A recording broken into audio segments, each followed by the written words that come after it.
hands in just a minute.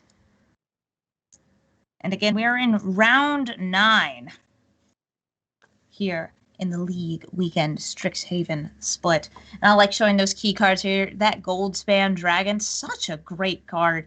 Prismari Command, an excellent way to filter your deck, maybe do some damage, get rid of an Embercleave at instant speed. Lots of good different modes on that, but a fast start from Frederico. Because we see right here a turn 1 Fervent Champion, a turn 2 Robber of the Rich, and a Lord Dracus got exiled. That would have been the creature to exile onto. One of the downsides of relying on Mutate is that you do need to have a base creature. You need to have something on the battlefield to start with, because if you just cast one of these Mutate creatures onto the battlefield, you do not get that special effect. But hey, Vadric, I will just say, as a first striker, does have a spot in this game. Yeah, here Avignon took a risk, essentially going like, look, I could play a tap land, guarantee the turn free drop, but I want to sift through the deck. I'm going to maybe need to see the truth on the combo turn. Doesn't even hit on untap land, so at least next turn gets access to Into the Royal, but that's just going to be much weaker than something like Prismari Command. And since I'm hearing some talk about why no Bone Crusher Giant in this Mutate list, well, one of the things you need to do is target your creature with a lot of spells.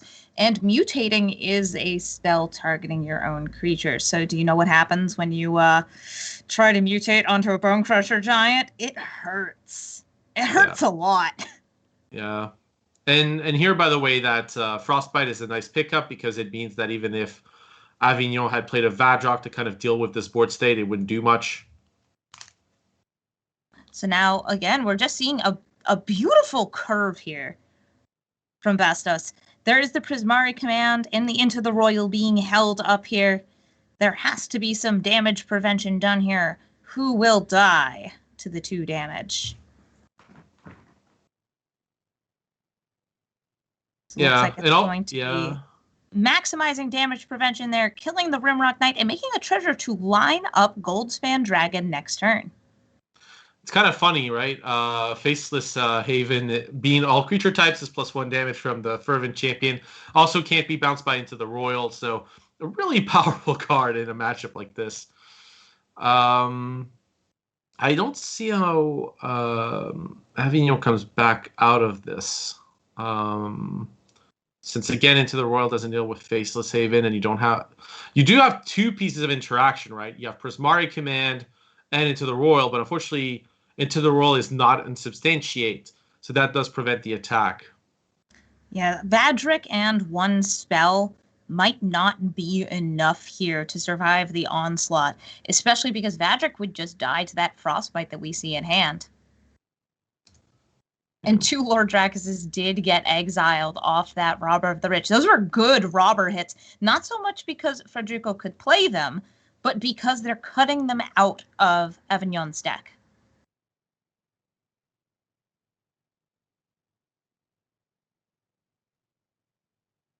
And here comes the Faceless Haven, swinging in for 7 damage across all these creatures. Yeah, and it is so this is the only play that Avignon can make, is hope to draw into an unsubstantiate, but did not get there. So I think that's going to be the end of this game here. Yes, Into the Royal can only target non-land permanents, and Faceless Haven being a ban land, and also all creature types, causing some trouble here and swinging in for lethal. That's a quick Game 1 win for Frederico Bastos. Yep. Yeah, and the mono red player drew the right half of the deck, not the Torbrands or the Embercleave, but the cheap creatures. It's kind of funny. All these cards that feel powerful, Anax, Embercleave, Torbrand, to some degree Bone Crusher Giant, are exactly the cards you do not want in this matchup. You want everything that's cheap, lean, and efficient to the ground. Now, post-board, the curves are going to lower quite a bit, as you can see there. We're cutting those See the Truths that are just very slow, the Disputes that are not going to do anything.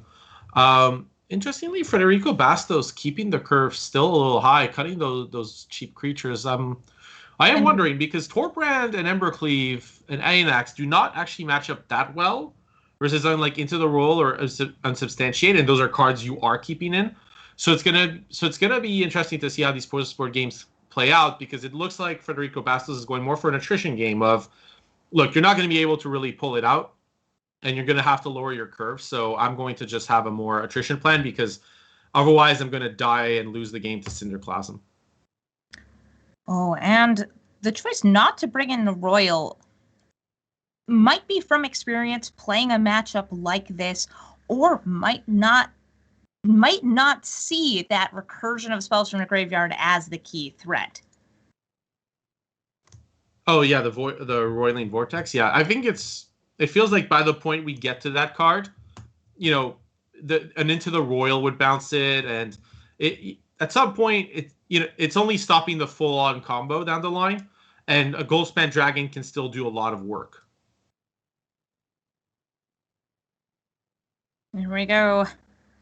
No cards to mutate onto for Avignon here, and lots of nice aggression for Frederico.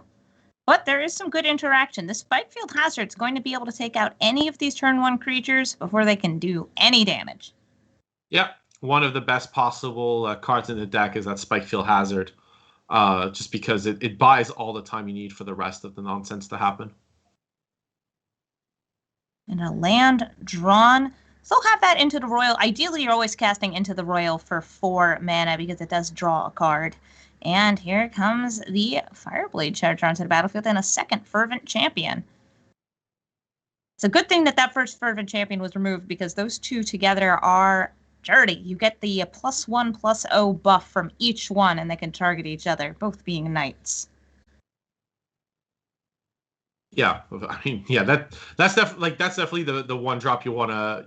If the red deck optimal, because Frederico Bastos would still have access to a 1/1, so we might not see it here. We might just see. Depends what happens here. And right now, I'm aware that some people are having some difficulty seeing the stream. We're working on resolving that on our ends. But for everybody who can hear us, I hope you're here for this mono red that's starting to pick up steam. And Avignon getting that good interaction lined up here. Now, the trouble is if you kill any of these creatures, Anax will be triggering and giving those itty-bitty little satyr tokens. And if the Fireblade Charger happens to die, it will deal additional damage on death. Yeah, and Avignon here really wanted to draw red cap melee to kind of keep pace, but didn't, and now really far behind. This showdown needs to be really good. You need untap land and a bounce spell, most likely. Maybe, actually, you can hit a red cap melee. Red Cap Melee would take out 1 creature, but again, like that Anax is still on the battlefield, and you can't target the Bone Crusher Giant without taking a little bit of extra burn.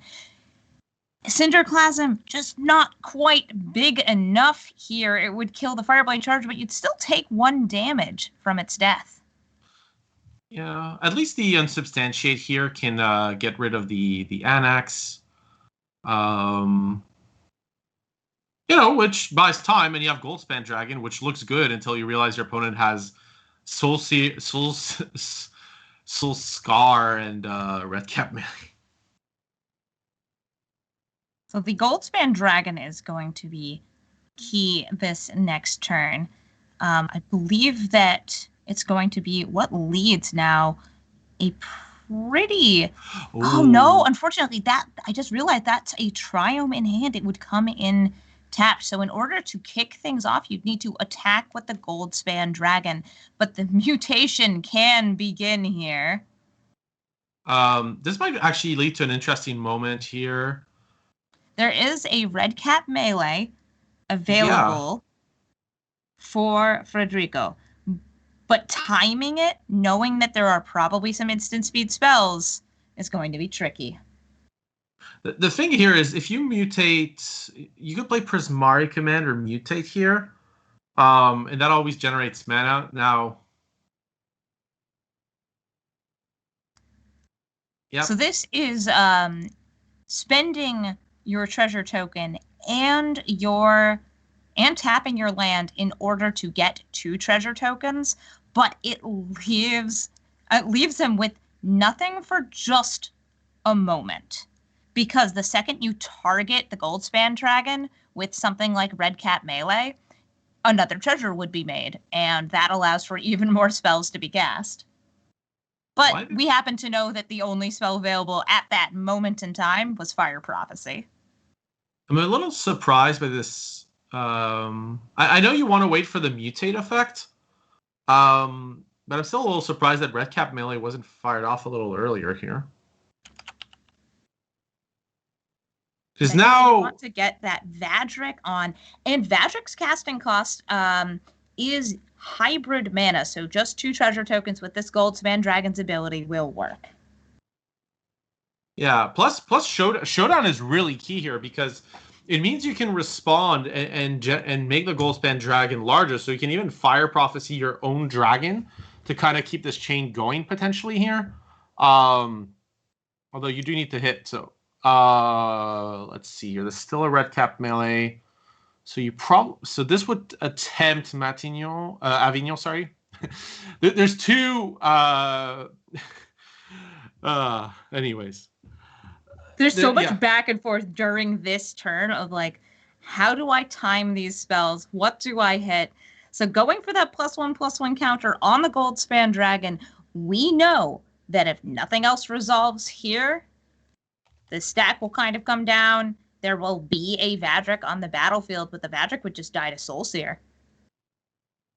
Like, look at this stack. This is just so impressive. And now, though, there's no way to actually respond to everything that's going on. I mean, this Goldspan Dragon is going to go. It's just a question of because it's 4 damage, and there's nothing you can cast. You can cast you can generate mana first, though. And after all these treasures are going to be much worse as a result. Yeah, so floating the mana. Because with the 2 mana there, you can still mutate with Lord Drakus onto the Vadrik that's on the battlefield. So when this happens, there's going to be a spell returning to hand and a spell being cast for free. Yep, and the Vadrik is also going to get larger. Grow and grow and grow. No longer getting those treasures off the Goldspan Dragon just by targeting it. But lots of other choices. And Unsubstantiate actually lets you bounce both parts of your mutate back into hand if you want to do it again. I don't know if that's useful at this moment in the game, but it can do a lot if you are generating more and more mana to keep mutating. But there's another Lord Drakus here as well if they want to repeat this last turn. Yeah, and interestingly doesn't hit the Bone Crusher Giant that would die to the Cinderclasm. So yeah, as a result, I mean, the Vadrik is going to be 6. It's outside of Soulseer range. It does have First Strike. Ooh, yeah. And Faceless Haven doesn't have haste. Nope. Wow, that card is already good. Haste would make it another level. It has First Strike. I would not be attacking here, but yeah, and now you get to mutate more. And I mean, it still pumps up. Mm-hmm. You've still got that Showdown of the Skalds emblem happening from the final chapter triggering, and you have to keep casting more spells here to grow your Vadrik.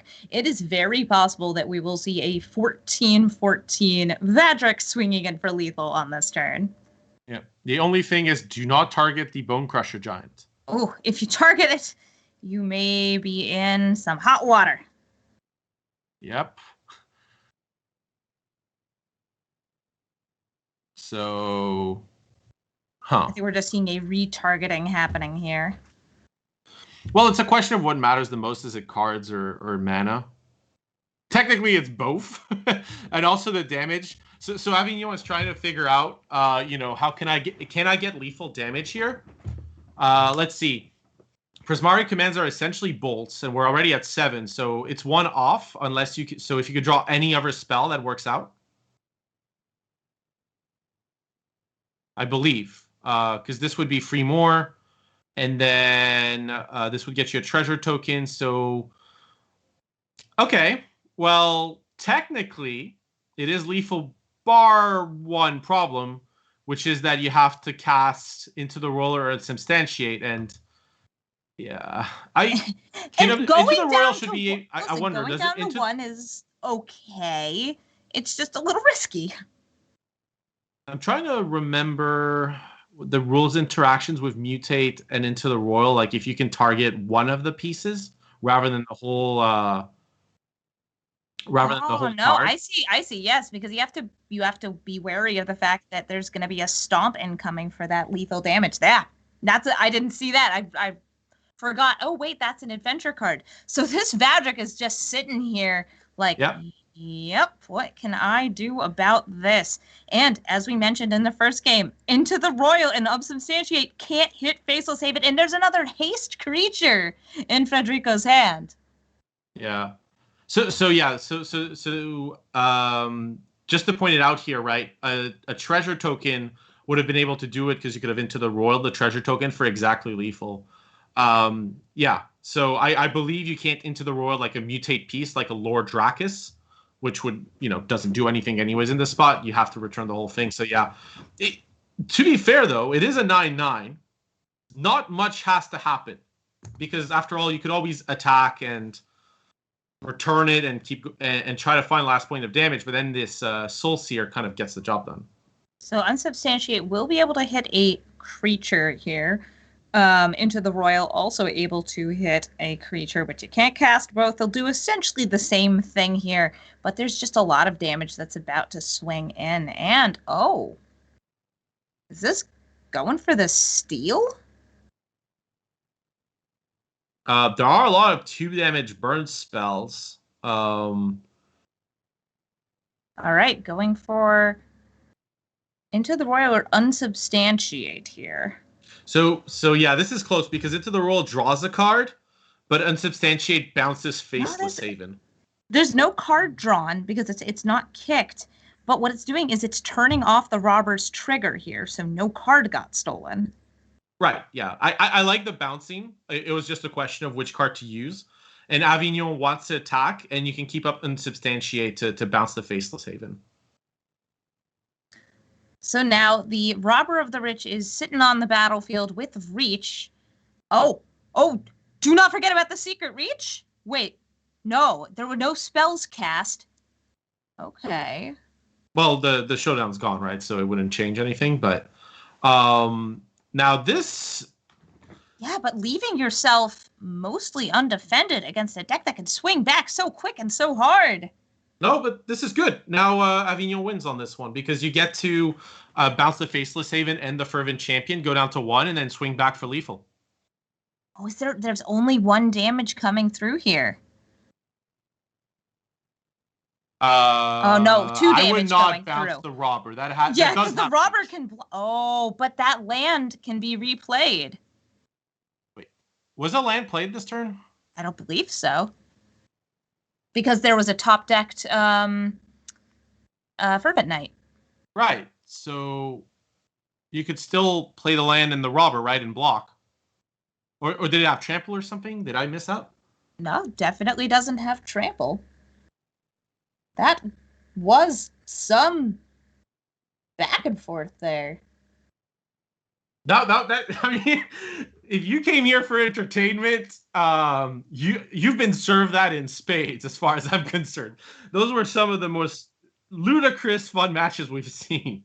Like, this is entertainment, maximum entertainment value.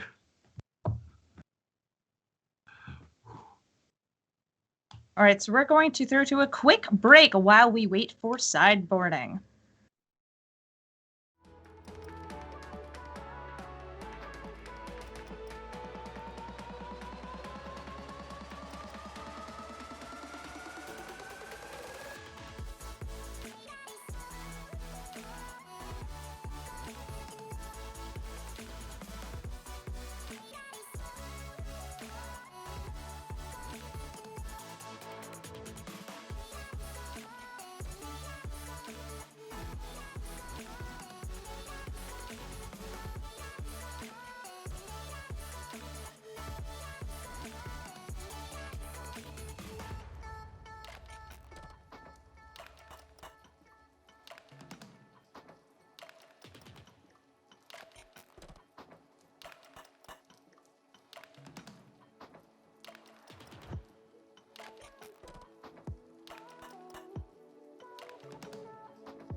We're having a lot of back and forth here, chatting about that last match. Those last few turns were hectic. They were wild, and I can't wait to see if it happens again here.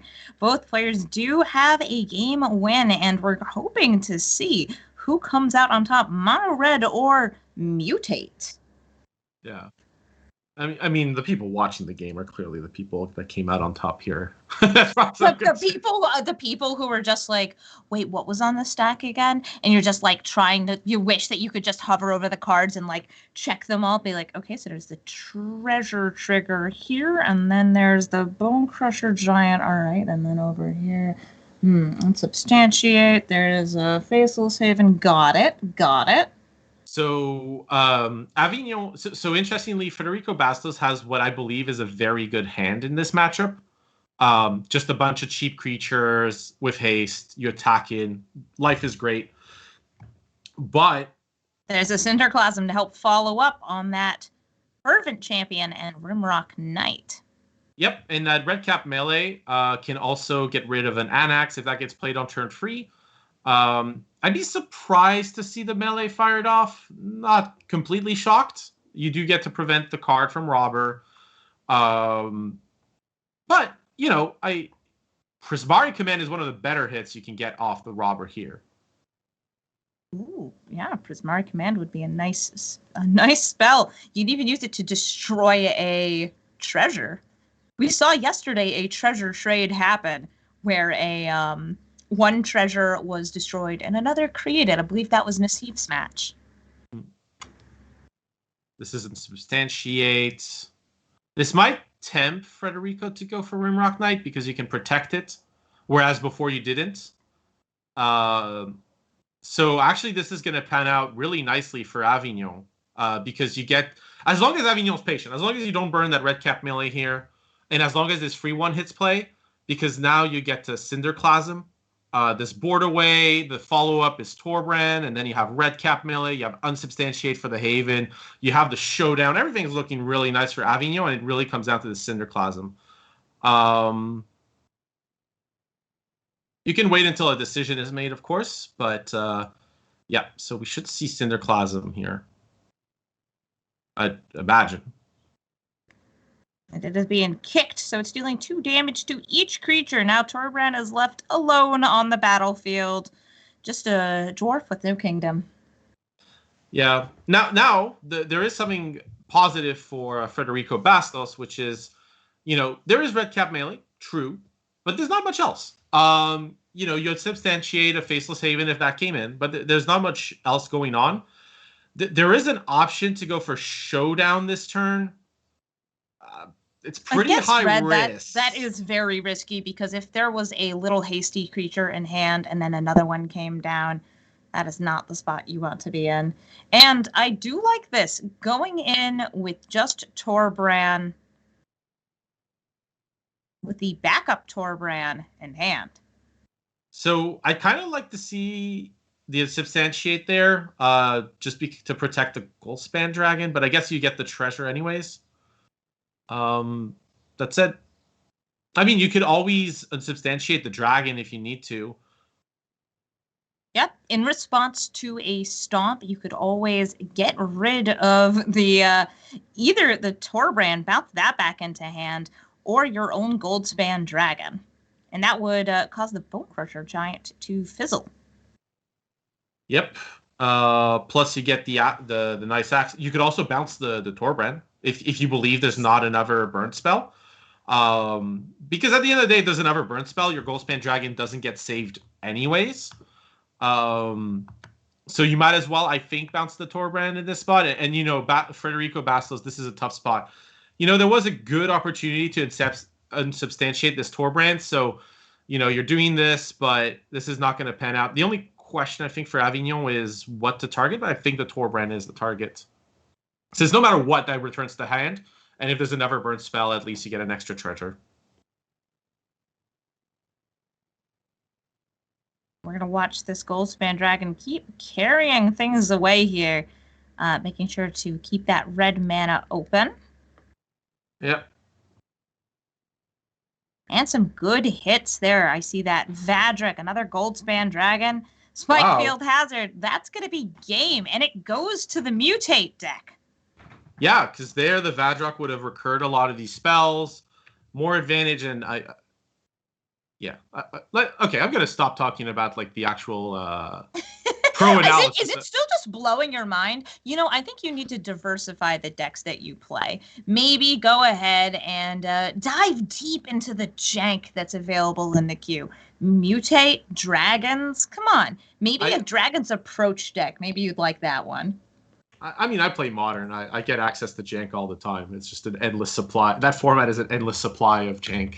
But yeah, no, I remember seeing this Mutate deck. Like I think it was 3 weeks ago that it came out with the Open the Omen Paths. And 3 weeks, man, you are living in the past. Just yeah, we're over here. We're trendsetters. We're trendsetters in the Vadric queue. I actually want to point out Mayor Emanuel is the one who clued me into Vadric's mutating capabilities. But it's a deck that has definitely been evolving, and with the new cards like Prismari Command, it's gotten stronger and stronger. Yeah, no, Prismari Command is a really nice addition to the deck, right? You get to deal with the board, generate mana. It does a lot of very powerful things. And I find the card to be interesting because it's not inherently that powerful.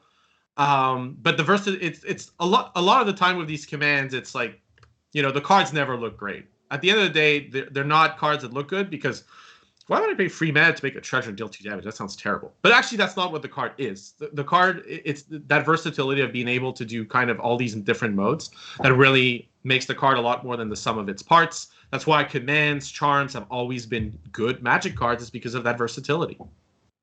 Well, we're going to be taking a quick break before we return for more of round 9.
Hello, everybody, and welcome back to the Strixhaven League weekend. Right now, we're about to hop into a match between Seth Manfield and Reid Duke, 2 of my favorite players, and we're going to be seeing dragons versus adventures. Yeah, I mean, it's kind of a nice way to conclude this, and our rounds of standard.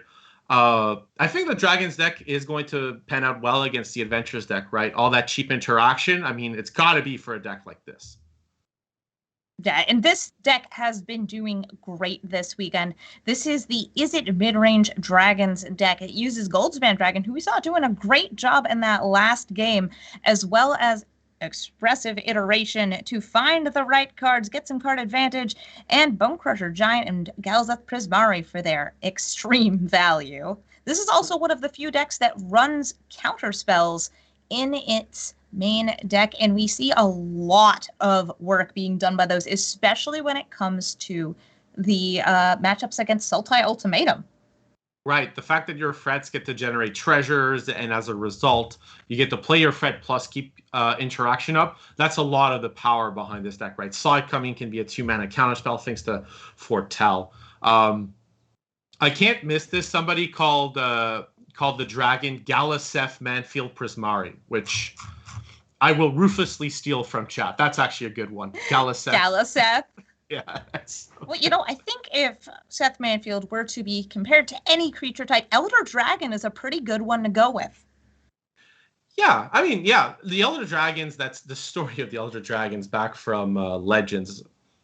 I find it incredible that this game existed since 93, and we get to reference things in Magic all the way back from, the very early stages of the game. So if you're newer to Magic, Elder Dragon, maybe not something you've spotted, but Elder Dragon is a very storied type. But okay, to introduce this matchup, one part of the match has very cheap creatures, and the other part of the match has Frostbites and Stomps. So what's going to matter? Lovestruck Beast, Eskra's Chariot. Those are the cards that Esika's Chariot. Those are the cards that are going to matter. Those are the ones that are going to be able to put on pressure while not caring as much about that cheap interaction. So really for Reid, it's a question of Lovestruck Beast. It's a question of Chariot and trying to get the shields down so the Embercleave can go through.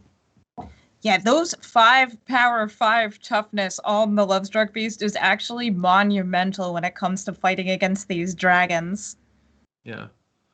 And and looking at the boards again, when we're looking at those poor sport games, there's not actually a lot that from Reid's sideboard. Redcap Melee just seems like the best card in all of these sideboards because it's so good in the matchup against something like this Izzet Midrange deck or the mono red deck. So only one copy. The Akron War can be pretty decent too, but not a lot of cards really to help the matchup. So for me, Seth actually does have a relatively sizable advantage because this is a Gruul Adventures deck that is going a little lower to the ground.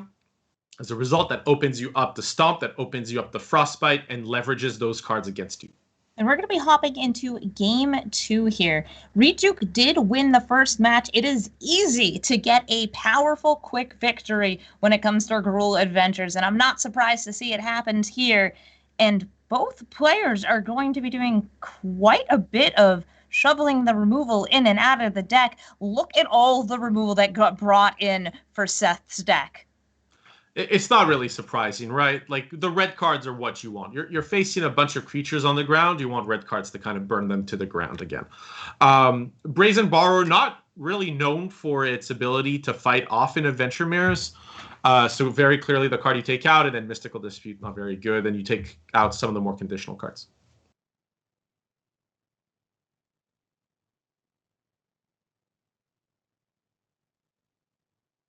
And we see a turn 2 Magda lining up for Reid Duke, choosing to save that Edgewall Innkeeper to guarantee that it gets value with the cast of an adventure spell, and a very nice follow-up for a potential turn 3 Klothys. And we see Reid trying to evaluate if there's going to be any potential counterplay here, and there's a Fire Prophecy in hand. Yep. And doesn't run into 2 open mana. Stomp, Fire Prophecy, a myriad of other cheap cards. Why give your opponent the opportunity to stay ahead? And I really like the play from Reid. Just why play the card? Make your opponent play in such a way that it's not efficient for them.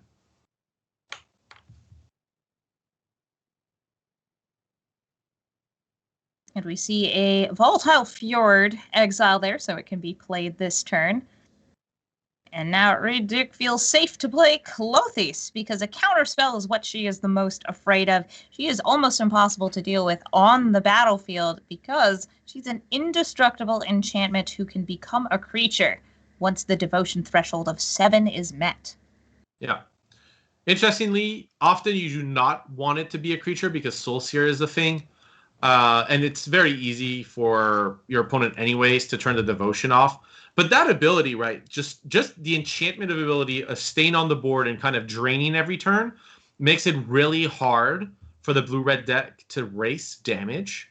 And on top of that, you kind of have to start a race, unfortunately, because you're losing 2 life a turn, and anything else starts adding up quickly. Yeah, and you want to be casting your various filtering spells, and you want to be doing things like putting the Magma Opus into the graveyard to get the treasure token to accelerate, to get the dragon out a turn early. Things like that become much, much worse with the Klothys on the battlefield. Yeah, but the thing is, you have to interact, right? Like, let's just say you kill a creature.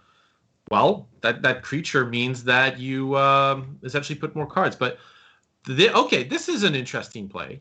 Rather than go something like Innkeeper plus Lovestruck Beast to kind of draw a card and run into obvious removal, just goes for the obvious value and forgoes it for now and goes, I can play Innkeeper Lovestruck Beast a little later. I'm just going to play this Magda. That, yes, Seth has access to a lot of mana, but at this point, it looks like Seth is not interested in kind of burning out. Like, the problem here was, on turn 3 got to Expressive Iteration, so it was tapped out, but then you want to have Klothys come down. So, yeah. And that also turned out to be a great play around a Crowan War, which would have forced Reid's creatures to attack into the Lovestruck Beast. Yeah.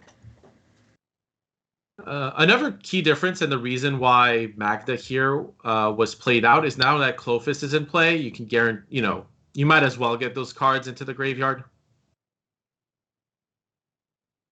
Here comes the Goldspan Dragon with a big swing. Hitting Reid Duke for 4. And I saw Reid quickly place a stop and then unplace a stop there. I think considering doing some instant speed actions at the start of the turn. So you might see these players put stops at random points. That's the kind of pretend you have interaction. So like they try to put the stops the same as if they had a card to not disguise a little bit how their card works, right? In paper play, you don't have to worry about that. You have the card in hand.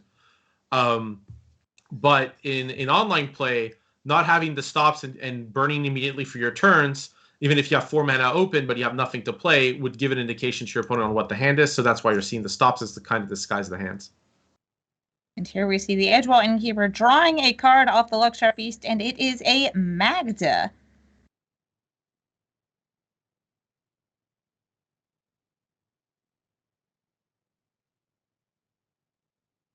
Well, we might see a Magma Opus get cast this turn. There's enough mana after an attack.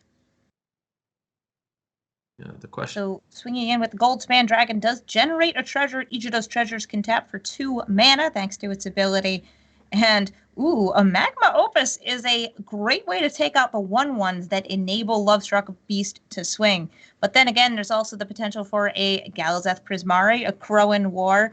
And if you're Seth, you do want to kind of empty out your hand pretty quickly, and Magma Opus would be filling it back up. The reason why I say empty your hand is because there is an Ox of Agonis there, and Ox of Agonis is going to force everything to be discarded anyway. Yeah, get to cast the Galazeth here. Waits for the turn, right, for the tap ability. Could wait till main phase here because of the Klothys, but there's no target, so that would allow Reid to straight up cast a spell.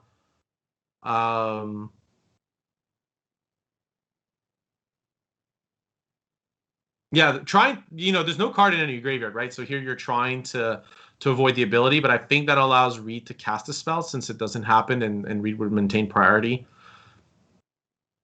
Plus, you don't get to tap the lands if that's your plan. So here's the Magma Opus, tapping down the Lovestruck Beast just in case another 1/1 gets played here. Yeah. And Seth worried about if you're tapping the land, an untapped land would allow a Shatter Skull Smashing to get rid of the Goldspan Dragon. So that's why you don't see 1 damage on the Goldspan Dragon to generate an additional treasure. And there's the Exile on the Magma Opus. Clothis just doing a lot of work. She has been the damage source during this game and gaining some life to help sustain Reid Duke while he tries to find a way to get lethal. I wouldn't be surprised if we saw Ox of Agonis this turn, just because of the body on the board and Reid's hand being that weak. Magda's fine.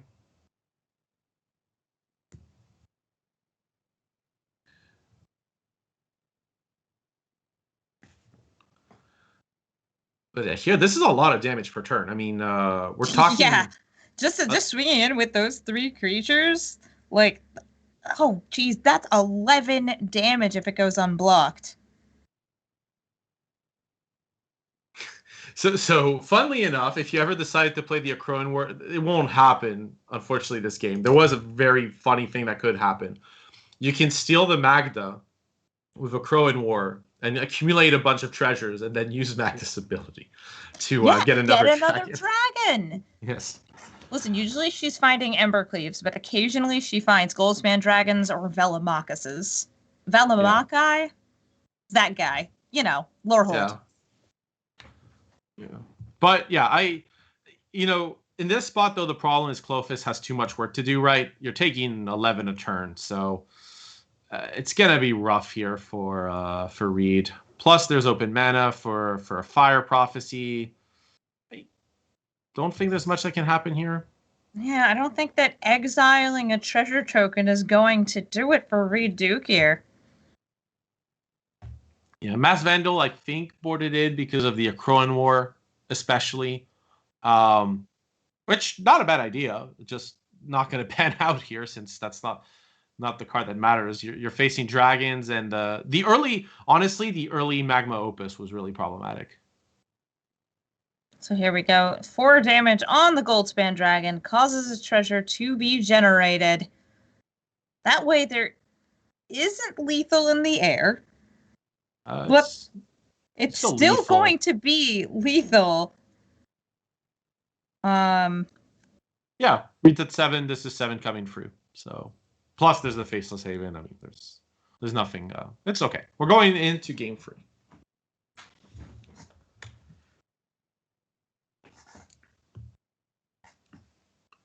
Sorry, Reid, you can't win them all, but you do win a lot. Both these players are incredibly strong performers. And anytime in their professional career, you can look and see how good their decks are and how well they pilot them. I've been, I think, watching both of these players since I started playing Magic and looking up to them as inspirations of how good you can possibly be. Yeah. They represent a lot of that kind of 2012 to 17 aura, and they maintain that's when they started like really showcasing these incredible performances. And yeah, I mean, 2 players that have an indisputable caliber in the game, Hall of Fame, world champion for Seth Manfield, world runner-up for Reid Duke. I mean, they're both really, really good players. I believe that today they were also, of the 3 possible players that were trying to unseat PVDDR, but that is just so hard to do because that guy kept on winning this weekend. Yeah, well, this is, Reid Mulligan had a 7, that was bad. Mulligan to 6, that was also awful. Then Mulligan to 5, and this hand is also... Yeah, the full clutch with lots of great choices here, from counter spells to damage dealing across the board with Cinderclasm. I feel like Reid's going to be in for a rough time here. Yeah, the good news, I guess, for Reid is you still have access to a Lovestruck Beast. So if you do draw any 1/1, you're in great shape. And Seth's hand is slow. Like, let's not make a mistake. That hand with triple iteration and only the Cinderclasm as removal. Not the fastest Magic hand we've ever seen. So, yeah. Plus, Negate is very conditional. Doesn't stop a lot of the cards you care about. It's a card you're fine with because just being able to stop a Stomp or a Heart's Desire stops the creature as well. Ooh, that Gargaroth is just such a nice little creature. There are a lot of describers I have for Gargaroth. Little wasn't one of them. That's just a 5-mana 6/6 that tramples, spits out 3/3s, draws cards, gains 3 life. Does it all. My mind would have been blown if I had seen Elder Gargaroth when I started playing Magic. As a Timmy player, I probably would have been so impressed. I would have thought that this was the coolest card ever because it is. Yeah, of course. I mean, I remember seeing the card Galta the first time and thinking like, whoa, it's a 12/12 with trample and it can get cheaper. You can play it for even less mana. That's so cool. Galta's I still a think cool that card. way though. Galta's awesome. Yeah. By the way, heads up play here from Seth to pass the turn after drawing that Fire Prophecy, since you get to kill a 1/1. And a really good read by Reid here of, okay, I can just see that you have something. You're not passing the turn here for no reason. So I'm not going to risk this Innkeeper when I mulligan to 5. I'm not going to help advance your game plan if it's a Fire Prophecy that can cycle a card. Yeah, the Innkeeper, it would have allowed for the Lovestruck Beast to attack had it been alive at the start of combat, but not getting rid of it and getting no value out of it is something that Reid really needs to be careful of, because he had to get rid of so many cards from his opening hand. He knows that he needs to draw cards off the Edgewell Innkeeper and Gargaroth in order to bring this game in his favor. Yeah. This Gargaroth is going to be really exceptional. There's not really an answer in Seth's hand. Seth would be willing to throw 2 cards for that Gargaroth quite happily, but they're not. If there were 2. Yeah, if there were 2. I mean, the 2 are you swing in with a Galzeth Prismari, and you block and you deal the other 3 damage with Fire Prophecy, but that is a lot to take out a dragon. Or to take out the Gargaroth. You'd have to sacrifice your own dragon. Yeah, and there's not really many cards that can deal with the 6/6. The Akroan War is one of them. But there's not really a way to get to that this turn. So I mean, Reid mulliganed, but is leveraging the cards to their highest ability. At the end of the day, there's not many cards. Could have run out that Innkeeper, right? That I think almost 99% of Magic players would have run out the Innkeeper there, and Seth would have been able to fire the Fire Prophecy and gotten deeper in the deck, and then you'd be stuck with this 1/1 in hand you'd be stuck with a Lovestruck Beast that does nothing. Instead of that, you get to use this Innkeeper on a turn which is not convenient for Seth, potentially. And now Seth does have 3 mana available, hasn't cracked those Fabled Passages yet, and actually has too many cards in hand and discards the Ox of Agonis. That card can be escaped, though, so it may come back from the graveyard later in the game. Yeah, I don't think Seth is not trying to cast Ox of Agonis with that hand right away, for sure. Oh.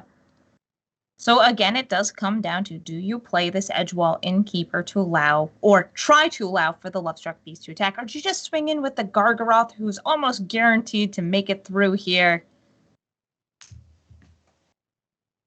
I mean, we can see the hands, and if Reid, so the texture's a little different here, because previously it would just be too advantageous for Seth. Now it's a question of, if I take a removal spell outside of Seth's hand, because Seth will need 2. 1 removal spell won't do it.